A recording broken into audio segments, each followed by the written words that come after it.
British advanced pain clinic, నొప్పి మాయం, surgery దూరం. For appointments 9155515563. మీరు కూడా అంటే ఎవరికైనా సరే పెళ్లి చేసుకున్నప్పుడు ఒక రకంగా ఉంటుంది, ప్రేమించేటప్పుడు జీవితం ఒక రకంగా ఉంటుంది. మీరు ఎప్పుడైనా ఏదైనా ఫేస్ చేశారా పెళ్లి చేసుకున్న తర్వాత?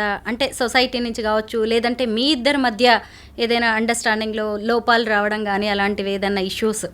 అంటే సహజం అండి. ఎవరమైనా ఇప్పుడు ఏం జరగలేదండి. మేమంతా చాలా సాఫీగా ఉన్నాము. చిన్న డిస్టర్బెన్స్ కూడా లేదు. చిన్న గొడవ కూడా లేదు. చిన్న అలక కూడా లేదు అంటే అది రిలేషన్‌షిప్పే కాదు. అవి సహజంగా జరుగుతుంటాయి. దాన్ని సర్దుబాటు చేసుకుంటూ పోవడమే గదండీ లైఫు. ఒకటి. రెండవది ఇప్పుడు మా ఇద్దరి మధ్య డిస్టర్బెన్సెస్ అంటే చిన్న చిన్నయి. ఏదన్నా ఉంటే మనకు నచ్చినది ఏదన్నా ఉంటే అవతల వాళ్ళకి నచ్చకపోతే అదెందుకిట్లా, ఇదెందుకిట్లా అట్లా చిన్న చిన్నగా ఉన్నప్పుడు ఇప్పుడు మనకి ఇష్టమైన వాళ్ళు చేసేది కూడా మనకు నచ్చాలనేం లేదు. కొన్నిసార్లు అది వాళ్ళకి ఇష్టమై ఉండొచ్చు, మనకి ఇష్టం కాకపోయి ఉండొచ్చు. బట్ అది వాళ్ళ ఇష్టం కదా అని చెప్పి మనం అగ్రీ అవుతాం. ఏ, అట్లా వచ్చిన చిన్న చిన్న డిస్టర్బెన్సెస్ తప్ప పెద్దగా మేము భారీ ఎత్తున గొడవ పడే డిస్టర్బెన్సెస్ అయితే ఏం రాలేదు. కాకపోతే మనము యాజ్ ఏ హ్యూమన్ సైకాలజీ ప్రకారం ఏంటంటే ఈ రోజు ఉన్నట్టే ప్రతి డే ఉంటుంది అనేది ఉండదండి. ఎప్పుడైనా అది కెరీర్లో అయినా సరే, లవ్లో అయినా సరే, ఈవెన్ మనం కిడ్స్నైనా చిన్నప్పుడు ఎట్లా చూస్తాం, కొంచెం పెద్దగా అయినాక ఎట్లా వదిలేస్తాం. అలాగే లవ్లో కావచ్చు, మ్యారేజ్ అయిన కొత్తలో కావచ్చు, అప్పుడు ఇచ్చిన టైమే ఎప్పుడు ఇవ్వాలి, అప్పుడు లవ్ని ఎక్స్ప్రెస్ చేసినట్టే ఎప్పుడు ఎక్స్ప్రెస్ చేయాలి అంటే అట్లా ఉండదు కదా. లైఫ్ అన్నప్పుడు అది బాధ్యతతో కూడుకున్నది. చాలా బాధ్యతలు ఉంటాయి ఎవరికైనా, ఉమెన్కైనా ఉంటాయి, మెన్కైనా ఉంటాయి. ఇక్కడ ఈమె పనులలో ఈమెకి తీరిక ఉండకపోవచ్చు, మెన్కి కూడా ఇప్పుడున్న కాంపిటీషన్ సొసైటీలో తీరిక ఉండకపోవచ్చు. మన పట్ల ప్రేమ ఎంత ఎక్స్ప్రెస్ చేస్తారో ఏంది అని కాదు, ఉందా లేదా అనేది మనకు తెలిస్తే చాలు కదా. సో ఆ ఎక్స్ప్రెషన్లో లోపాల వల్లనే ఇప్పుడు జనరేషన్కి గొడవలు అవుతున్నాయేమో. మాకైతే చాలా తక్కువే పెద్ద డిస్టర్బెన్సెస్ ఏమి ఉండకపోయేది. Love and inter caste marriage చేసుకునేవాళ్ళు అటువైపు మన పేరెంట్స్ గురించి ఆలోచించాలి, పుట్టబోయే పిల్లల గురించి, నెక్స్ట్ జనరేషన్ గురించి కూడా ఆలోచించాలి. మీరు ఎప్పుడైనా మీ పిల్లల విషయంలో సొసైటీ నుంచి ఏదైనా వివక్షను ఎదుర్కోవడం కానీ, మన చుట్టాల దగ్గర నుంచి, మన బంధువుల్లో, లేదు అంటే ఆ పిల్లలకి కాస్ట్ దగ్గరకు వచ్చేసరికి ఎవరికైనా అది చాలా ఇంపార్టెంట్ అండి. ఆ విషయంలో మీరు ఎలాంటి నిర్ణయాలు తీసుకున్నారు? ఒకటి, మ్యారేజ్కి ముందు సొసైటీలో క్యాస్టిజం అనేది ఇంత ఉందా అనేది నాకు తెలియదండి. ఉన్నది చెప్తున్నాను. మ్యారేజ్ తర్వాతనే నేను ఫేస్ చేశాను.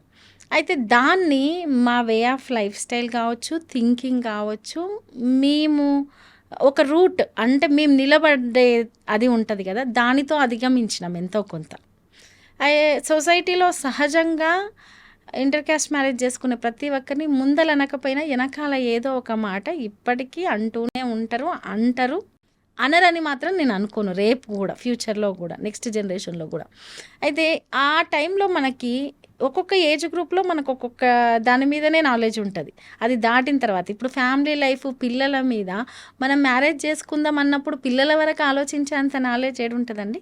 మన ఇద్దరి గురించే ఆలోచిస్తాం.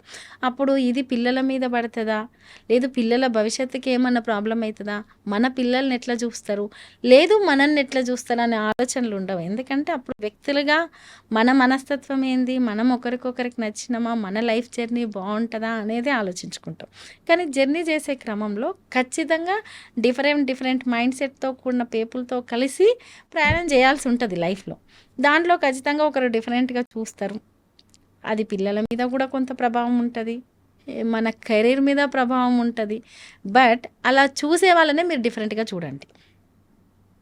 మేమైతే అలాగే చూసాం. అలా చూసే వాళ్ళే సొసైటీలో ఒక మెంటల్లీ డిజార్డర్ని ఎలా చూస్తారో వాళ్ళని అలా చూసాం మేమైతే. అంటే మేము చాలా మెచ్యూర్డ్ సొసైటీని కోరుకున్నాం, ఈక్వాలిటీ సొసైటీని కోరుకున్నాం. రేపు నెక్స్ట్ జనరేషన్ కూడా ఈక్వల్గా ఉంటే, అందరూ ఎదిగితే, అందరూ ఈక్వల్గా ఉంటే, gender equality, caste equality, financial equality, ఇటువంటి ఈక్వాలిటీ సొసైటీని కోరుకున్నప్పుడు వాళ్ళు మెంటల్లీ డిజార్డర్స్ లెక్కనే. మేము అలా ఫిక్స్ అయినాం కాబట్టి మేము కొంత మానసికంగా ప్రశాంతంగా ఉండగలిగినాం. కొందరు సైకలాజికల్గా చాలా వీక్ అవుతారు, ఒక కామెంట్ని భరించలేరు, ఏదన్నా వెనకాల అంటుంటే పిల్లల్ని ఏమన్నా తట్టుకోలేరు, కెరీర్లో కూడా చాలా ఎదుర్కొంటుంటారు. కాబట్టి సొసైటీలో ఎదుర్కోరు, చాలా అద్భుతంగా ఉంది సొసైటీ, ఏం కాదు మీరు ఇలాగే చేసుకొని ముందరికెళ్ళండి. మీరు మార్పును కోరుకుంటున్నారు, మీరు బెటర్ సొసైటీని కోరుకుంటున్నారు, బెటర్ థింకింగ్లో ఉన్నారు. బట్ సొసైటీ మొత్తం అట్లేం లేదు, డిఫరెంట్ మైండ్ సెట్తో కూడిన వ్యక్తులు ఉన్నారు. మిమ్మల్ని ఖచ్చితంగా టార్గెట్ కూడా చేస్తారు, దానికి మీరు సిద్ధం కావాలి అంతే. రజనీ గారు, 100 ఏళ్ళు మీతో ఉంటారు అనుకున్నారు సాయి చంద్ గారు, కానీ ఆయన సడన్గా మీకు దూరం అయిపోయారు. 1.5 ఏళ్ళు అవుతున్నట్టుంది కదా ఆయన. అయితే సాయి చంద్ గారు ఆ రోజు ఎప్పుడైనా ఇంకేదైనా హెల్త్ ఇష్యూస్ ఉన్నాయా? ఆ రోజు ఏం జరిగిందండి? లేదండి, హెల్త్ ఇష్యూస్ ఏం లేదు. బట్ కరోనా అయితే కొంచెం చాలా సీరియస్గానే వచ్చింది. స్టెరాయిడ్స్ హెవీగా ఇచ్చారు, లంగ్స్ ఇన్ఫెక్షన్ వచ్చింది. హాస్పిటల్లో ఒక 15 డేస్, ఆల్మోస్ట్ 20 డేస్ వరకు హాస్పిటల్లో ఉన్నారు. డిశ్చార్జ్ అయినాక కూడా మేము రెగ్యులర్గా డాక్టర్ ఏదైతే ప్రిఫర్ చేస్తున్నారో ఆ టైప్ ఆఫ్ మెడిసిన్ తీసుకున్నాం. కొన్ని డేస్ వరకు స్టెరాయిడ్స్ హెవీగా ఇచ్చినందుకు బ్లడ్ థిన్నర్స్ వాడాలి, ఇవన్నీ చెప్తారు కదా. బట్ సాయి వర్క్ ఎట్లా అంటే కొంచెం ఒకటే ప్లేస్లో ఫుడ్ ఉంటుంది, ఒకటే టైప్ ఆఫ్ ఫుడ్ ఉంటుంది అనేది కాదు. నిద్ర కొంచెం తక్కువే, కొంచెం స్ట్రెస్తో కూడిన ఫీల్డే, ఎప్పుడు బ్రీత్తో పని ఉండేది. కాబట్టి ఏంటో నాకు అర్థం కాలేదు, కానీ అది కరోనా ఎఫెక్టా ఇంకోటా ఒకరు మీ కపుల్కి దిష్టి తగిలిందంటారు, ఒకరు అది అంటారు. అంటే ఎవరి యాంగిల్లో వాళ్ళు అంటారు. ఎవరు ఏదైనప్పటికీ కూడా నష్టం అయితే జరిగింది. ఆ రోజు ఒక ఆల్ ఆఫ్ సెకండ్స్లో అంటారు కదా, అలా జరిగిపోయిందండి అంతే. మేము ఏమైంది అనుకునే లోపే సాయి పడిపోయాడు. హాస్పిటల్కి తీసుకెళ్ళడం, తర్వాత విషయం నాకు చెప్పకుండా కొద్దిసేపటి వరకు చెప్పడం. నేను మాత్రం ఏదైనా ఫుడ్ అటు ఇటు కళ్ళు తిరిగి పడిపోయిందా అట్లా, అంటే అట్లెట్లా కళ్ళ ముందర ఇలా పడిపోవడము అనే ఒక షాక్లో ఉన్నాను. ఆ రోజు మీరు ఏడ్చిన ఏడుపుని నేను ఎప్పటికీ మర్చిపోలేను. నేను వీడియోస్లో అలాగే చూశాను. ఒక రకంగా మీరు కుప్ప కూలిపోయారు, అసలు ఇంకా జీవితమే లేదు అన్న స్థితిలో మళ్ళీ మీరు ఎలా నిలబడగలిగారు?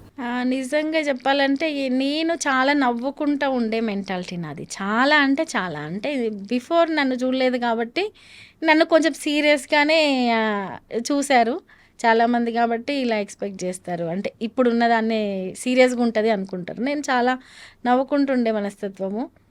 లైఫ్లో బాధ అంటే ఇట్లుంటుంది, ఏడుపు అంటే ఇట్లుంటుందా, లైఫ్ అంటే ఇట్లుంటుందా అని చూపించింది నాకు కాలం. నేను ఒకటే ఫిక్స్ అయ్యాను, నేను చాలా అంటే సాయితో పాటు సాయి స్ట్రగుల్ని చూశాను. మనం అన్నీ ఒక 18 ఇయర్స్ ఏజ్ నుంచి చాలా చూసాం లైఫ్లో. ఎవరో బిల్డ్ చేసి ఇచ్చిన లైఫ్ కాదు, మనమే ఒక్కొక్కటి చాలా నిదానంగా ఓపికగా. ఎన్నో అభద్రతలు ఉంటాయి సొసైటీలో. ఒక మెన్ కూడా బయటికి అడుగుపెట్టి ఒకరి సపోర్ట్ లేకుండా కొట్లాడాలంటే చాలా భయాలు ఉంటాయి. ఎన్నోసార్లు బాధపడిన రోజులు ఉంటాయి, తినకుండా ఇబ్బంది పడ్డ రోజులు ఉంటాయి, భయపడ్డ రోజులు ఉంటాయి. ఏం వాళ్ళకు కూడా లైఫ్ కొత్తే కదా.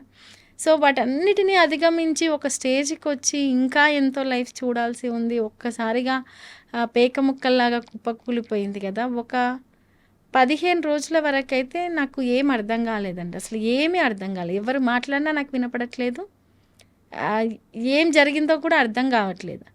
బట్ ఒక 15 రోజుల తర్వాత నేను ఒకటే ఫిక్స్ అయినా, ఇంకా నేను చెయ్యాల్సింది ఏదో ఉంది కాబట్టి నేను బతికున్నా, నేను అది చెయ్యాలి.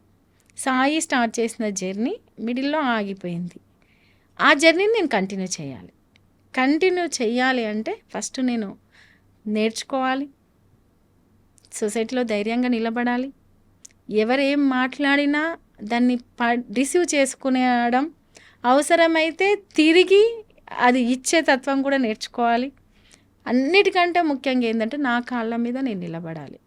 ఇవన్నీ చేస్తేనే నేను సాయి అనుకున్నది చేయగలుగుతా అనేది ఇంకా నేను మెంటల్లీ ఫిక్స్ అయిపోయినా. ఆ ఒక్క మొండితనమే నన్ను నడిపించింది.